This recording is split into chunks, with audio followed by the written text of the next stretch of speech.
Good morning. It's Tuesday, January 29th, I think. I don't know what the date is. 6:32 in the morning. I've been on the highway for about an hour. My name is Joel. It's a continuation of my little journey here in entrepreneurship. I think the last time I was talking about strategy and funding. Today we're going to talk a little bit more about funding, because the problem that I'm in now is a problem that most of you have either A, had, B, going to have. You know, if you're not properly funded, the journey becomes very difficult. You're not properly funded, everything that you work for essentially is in jeopardy. I've been doing this for about 4 years now. I've had investors for a little over a year now. And it's always the case that, like I think I said in one of the previous videos, it costs twice as much, takes twice as long. Well, I'm tempted to say 4 to 5 times as much, about 3 times as long.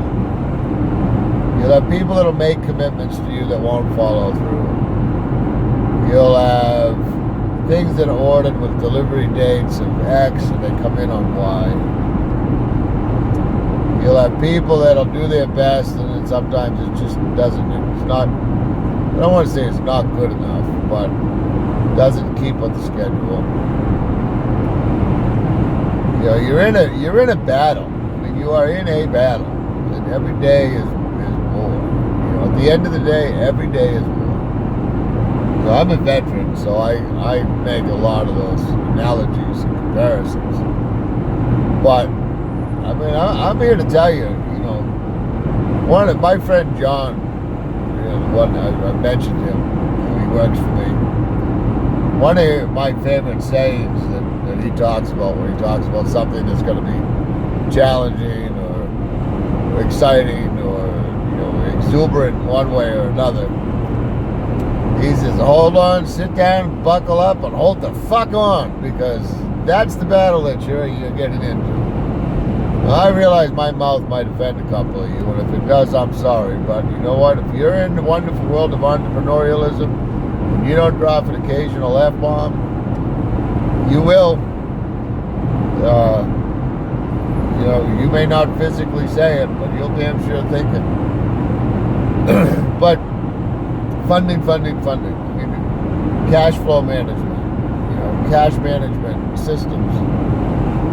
You know, like I go to southern U.S. Actually, according to what Delta sent me yesterday, in the last 4 months, I've made 70 trips to South Central U.S. Kind of surprised me too, to be honest with you. But, you know, what costs what? What's your budget? What's your expenditures? What's your payroll? You know, what's your burn rate? You know, burn rate, that's a term. If you don't know what your burn rate is, you're in trouble.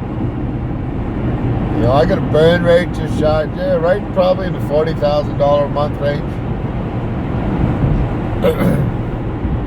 Burn rate is how much money goes out the door whether you do anything or not. Wages, rent, utilities, insurance, all that shit. You know, I'm not an accountant. I like to think I have a decent understanding of it, but I'm not an accountant. Don't even play one on television. But, you know, again, I'm surrounded by a good team of people. You know, but to talk about the team of people and funding,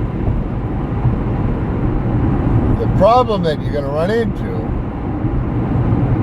hopefully you don't, but you probably will. Unless you're well funded 2 or 3 times more than what you think you need, you know, you're going to run into a situation that I ran into about 12 hours ago, where some of the most dedicated and best investors you thought you had are going to say, you know, not this time. So, you know, right now I'm in a little bit of a funk, I suppose. You know, I'm questioning myself. You know, have I done something wrong? Have I, you know, skipped a step or taken a step I should have not have taken? Or, you know, all my investors were bitching. You got to have a CFO. You got to have a COO. So I hired a CFO. I hired a COO. Obviously, that comes with a cost.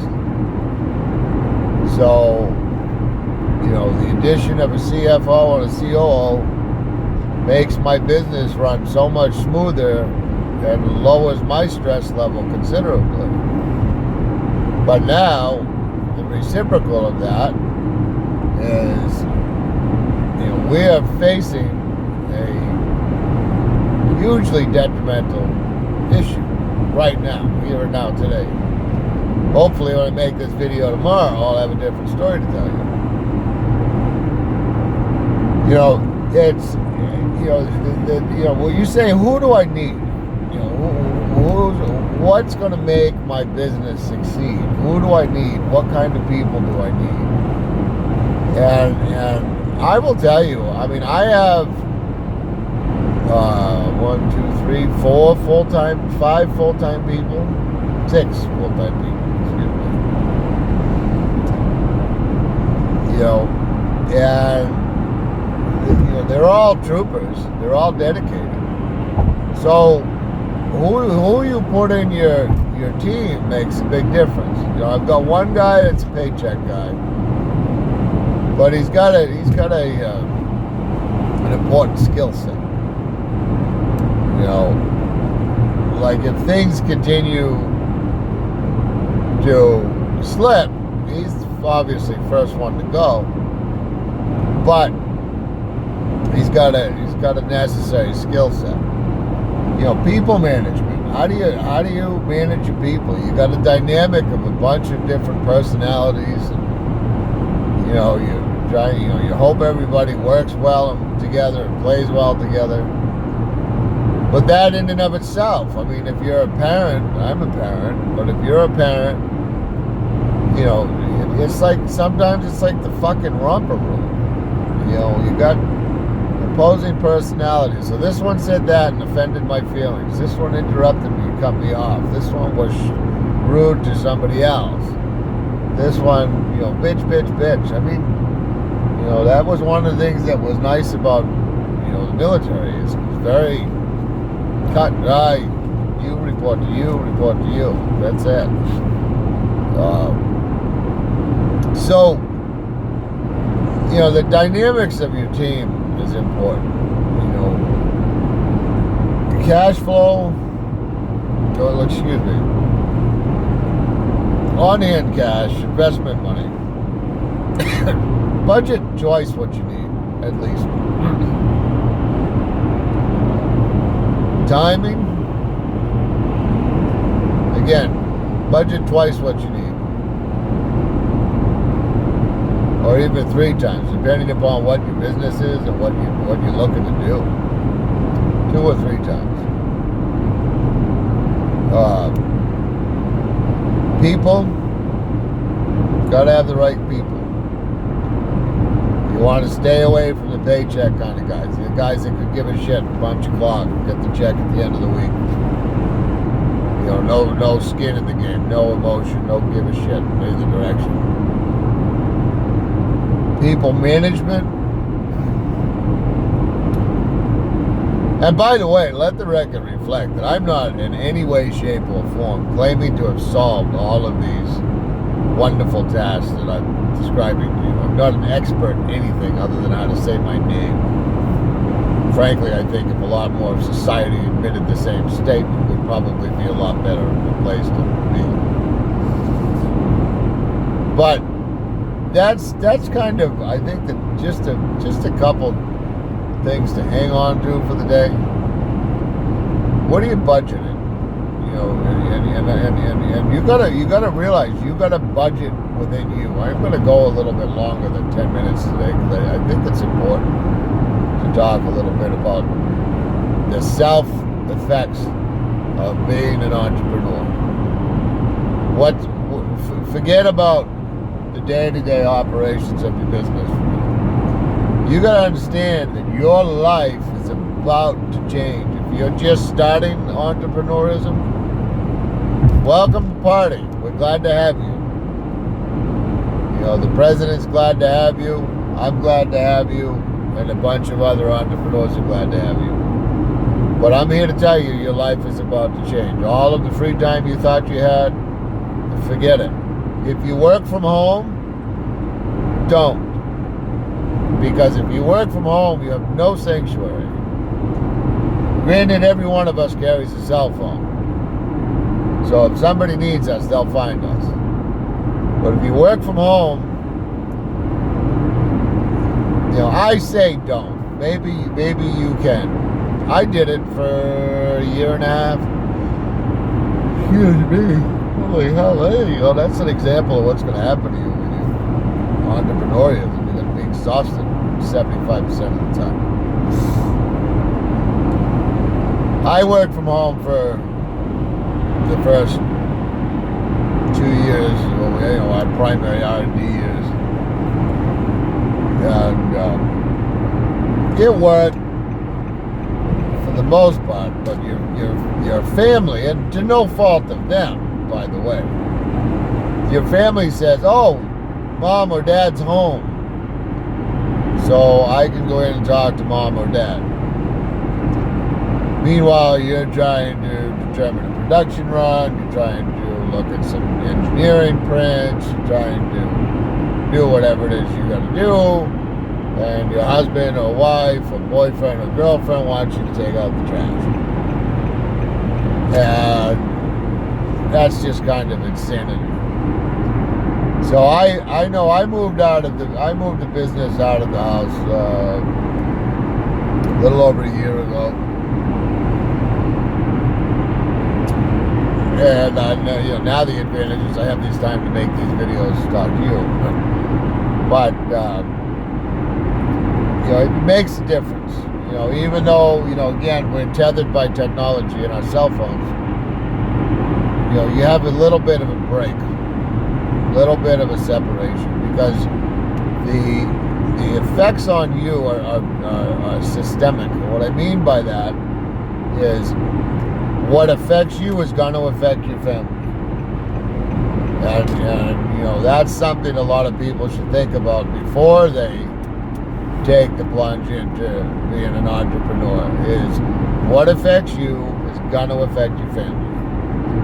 When you come home pissed off because, you know, you didn't get an investment funds, or somebody, you know, didn't follow through on a contract, or whatever the situation is, it's going to affect your family.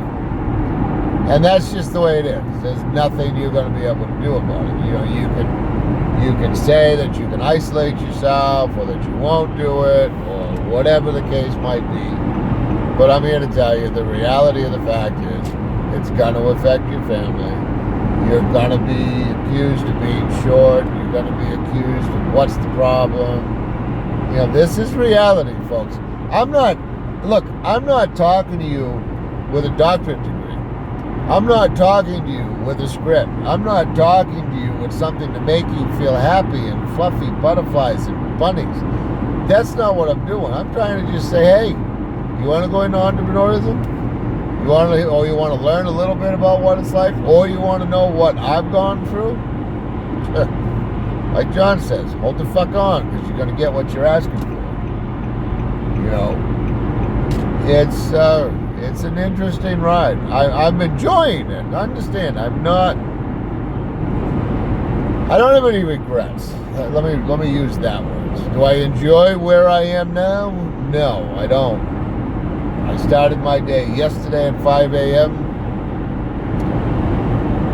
I didn't get home after appointment till, I don't know, 7:30 p.m., 8:30 p.m. I was up till 1:30 a.m. Then I went, got 4 hours of sleep. Here we are. You know, people have expectations. Some of those expectations are founded, some of them are bullshit. People, everybody outside of your circle knows better than you do.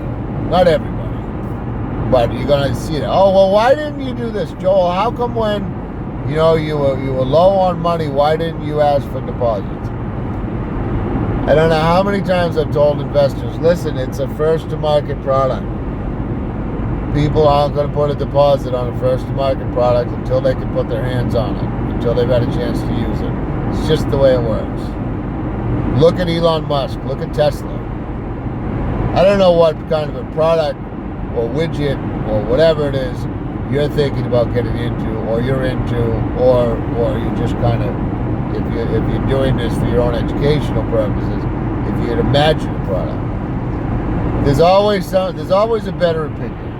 And the one thing that I'm learning that is crucial is you've got to take control of your own situation. You know, you can have, like I have 12, 13 investors in my company, which means I have 12 or 13 opinions in my company. Now, the thing that pisses me off is this is 12 or 13 opinions of people that are at least 500 miles away. Now, let me be clear, I'm not saying I disagree with all of the opinions. I'm not saying that all of the opinions are adversarial. But I am saying to you that the dynamics of hearing, Joel, why don't you try this? Why don't you do that? And how come I? And why did you? And where is he? And how did she? Look, bullshit, okay? Stop. Because if you're not in my shoes, you don't sit behind my desk, you don't talk to my customers, you can't bark at me. You can guide me. You can't bark at me. I had one investor, and I won't put their names out there, but I had one investor that I said to him, and we'll call him Bob for the sake of conversation. That works because I don't have a Bob on the investment team, the most common name in the country. Bob was bitching at me one day saying, if I were running it, I would do it this way. And I said to Bob, Bob, let me tell you something. I understand you have a PhD. I understand you're an educated, accomplished individual. But you need to hear me very clearly say, I'm not putting you in front of my customers. I'm not going to let you talk to my clients. I'm not going to let any of my investors talk to my clients. Now, if you're going to start a business, please pay attention here. And I'm going to go until I get my point across. If you're going to start a business, pay attention to what I'm saying. If you're the subject matter expert, you're the subject matter expert. Everybody's got an opinion, but what's the saying? Opinions are like assholes. Because I'm going to tell you something. When people invest in you, some people invest in ideas. Most people invest in you, the person with the idea. Because if you had enough intelligence to create said idea, you have enough intelligence to do different things. So, more often than not, you'll find that your investors, or people that invest, are investing in the person. So don't let yourself, and I didn't do it, and let me tell you, it was a very uncomfortable situation for me. So, and I said, no, Bob, nobody outside of me is qualified to talk to the customer. Is it an arrogance thing? Fuck no, it's not. It's a reality thing. It's a dose of reality. Because I'm going to tell you something. If you don't keep your feet on the ground, fuck it. Don't even do it. It's not even worth playing the game. You know, and again, my goal is to give you, the viewer, a very factual, matter of the fact, dose of reality of, you know, if somebody's watching this to find out what Joel's been up to, here you go. If you're watching this to learn about, oh, I started a business, what to expect, hold on. If you're doing this just for your own curiosity, call me. We'll make a film. I mean, there's a story to be told here. I actually talked to a friend of mine who's a producer. He said, you know, it'd be pretty interesting to follow the launch of a company. He agreed, but somebody's got to pay for that. And I ain't doing it. So, you know, keeping control. And it's not, I'm not like saying Gestapo. I'm not saying that I'm Joel and I make 100% of the decisions and I don't give a fuck about what anybody else is. It's not what I'm saying. What I'm saying is, keep your eye on the prize. Like in my situation, I design machinery. Joel, have the patent on those machines. I'm the one with 20 plus years industry experience based around the machines that I design.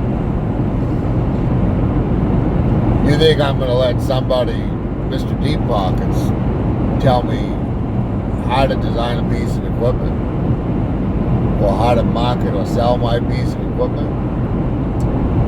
I'll allow input, but I'm not going to let them talk to my clients, and neither should you. Because if you're the expert on your product or your service, you're the one that needs to be in front of them. Because you're the face of the company. Now let's rewind. The investors invested in you. If they invest in you, isn't it logical to think that your clients would invest in you as well? I.e. buy your product, buy your service. So, I mean, keep it simple. I mean, like, you look at my company, everybody's got a fucking title. Well, you know, because we're a small company. We are, you know, all things being equal, if I had every piece of funding available to me that I need, my goal and my target is to do $500 million in revenue by 2021. And that's actually an easily achieved number. I've generated $24 million in sales. And, you know, that obviously I've got to have the fucking product to deliver. $24 million in sales in 120 days with the help of a guy, Lance, buddy of mine. So, you know, look, I'm not going to talk forever and ever and ever here, but I want you to just really, I mean, you know, this is a ride that's not meant for everybody to take. You know, and it's funny because my dad said to me, he said, realize what you're getting ready to do is a serious undertaking, and rah, rah, rah. And I thought, you know, okay, you know, he was a strategic consultant for many number of years. He's 80 plus years old, and I thought he's, you know, I didn't realize, I didn't accept what he said. How's that? Well, you know that saying, careful what you ask for because you just might get it.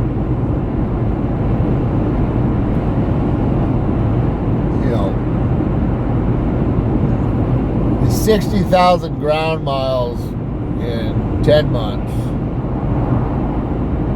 God only knows how many hundreds of thousands of air miles over the last year. You know, you're gonna, you know, if you got what it takes, and you got the fortitude to do what's necessary, I applaud you. But I'm going to tell you, it's not for the, if you've ever quit something in your life, this is going to make you earn it. if you've ever doubted yourself, get ready for that, because that's going to happen a lot. If you've ever,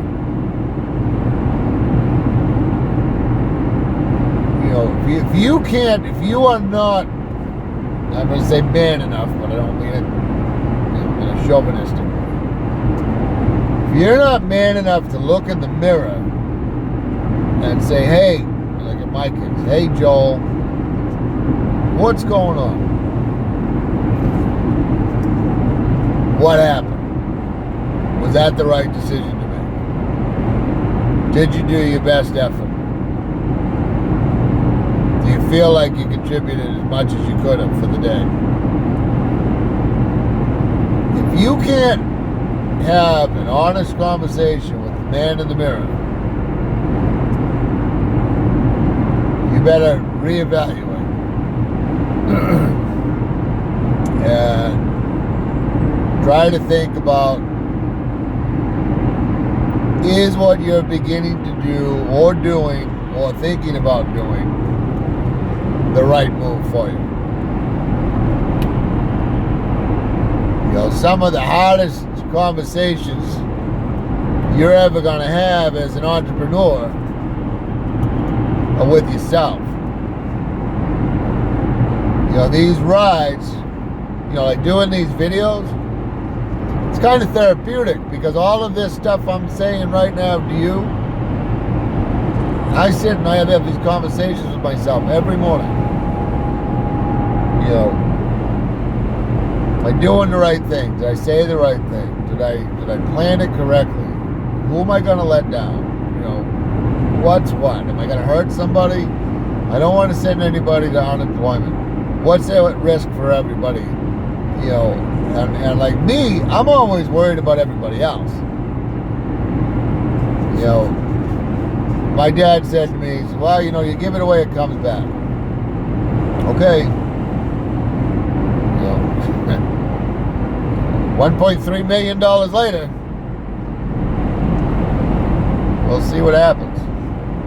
I mean, it's exciting. We have some of the largest companies in the country that we're working with.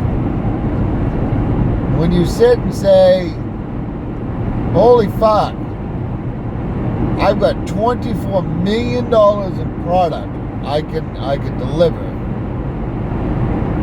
by the end of May, let's say June. That's great. But guess what? This is a first to market product. So guess what you don't have? You don't have deposits. You have limited cash investment available. You, like me, will put every one of your last personal GDMF and nickels in the company. You're using your personal credit cards for the company. And then, to add insult to that, the company owes you money above and beyond your credit cards. So, that's the pickle. That's the circle of life. And the neat thing about this little video this relationship that I'm developing with you, the watcher, is, I'm sharing my knowledge, I'm sharing my background, I'm sharing what I've learned, and this is a live story. This is not like some bullshit, like, Little Red Riding Hood, yeah, we know, we get it. She went through the woods, she went to see her grandmother. Okay, fine, fuck it, This is not like that. Where does this go? Look, I don't know. I know where I want it to go. My eye's on the prize. So that's kind of the fun about what we're doing. My eye's on the prize. I'm telling you what it's been. I'm telling you what I'm trying to do. I'm trying to see where I'm going. And who knows? I'd like to think we can make it. I'd like to, stay with me. This will be fun. We'll see where it goes. Look, it doesn't cost you anything but your time to sit and watch this video. Who knows? Maybe it's friggin' comedy. If I can make somebody laugh there, I win. I did something good. If I put a smile on your face watching these videos, I appreciate it. See you next time.